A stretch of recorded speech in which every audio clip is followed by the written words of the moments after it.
అనంత భక్తి సనాతన ధర్మ ఛానల్కి స్వాగతం. ఓం శ్రీ గణేశాయ నమః.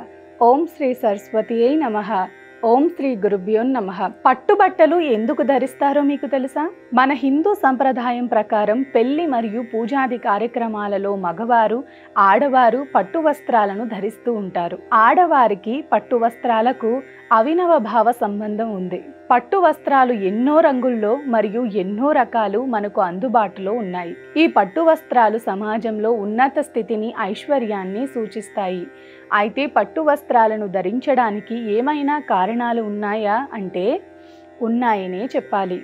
ఆధునిక శాస్త్రం, ధర్మశాస్త్రం ప్రకారం ప్రతి ప్రాణి చుట్టూ ఆరా అనబడే సప్తవర్ణ కాంతి పుంజం ఉంటుంది. ఇది మన శారీరక, మానసిక పరిస్థితులను బట్టి మారుతూ ఉంటుంది. పట్టు వస్త్రాలను ధరించినప్పుడు ఈ ఆరా ఎంతో కాంతివంతంగా, శక్తివంతంగా చుట్టూ ఉన్న పాజిటివ్ శక్తిని ఆకర్షించి మన శరీరంలో ప్రసరించేలా చేస్తుంది. అందువల్ల పూజలు, వ్రతాలు చేసే సమయంలోనూ, గుడికి వెళ్ళే సమయంలోనూ పట్టు వస్త్రాలు ధరించాలని ఆడవారికి, మగవారికి చెప్పుతారు. ఏది ఏమైనా మన సంప్రదాయాలలో కనిపించని చాలా సైన్స్ దాగి ఉందని చెప్పవచ్చు. సర్వే జనా సుఖినో భవంతు. లోకా సమస్తా సుఖినో భవంతు.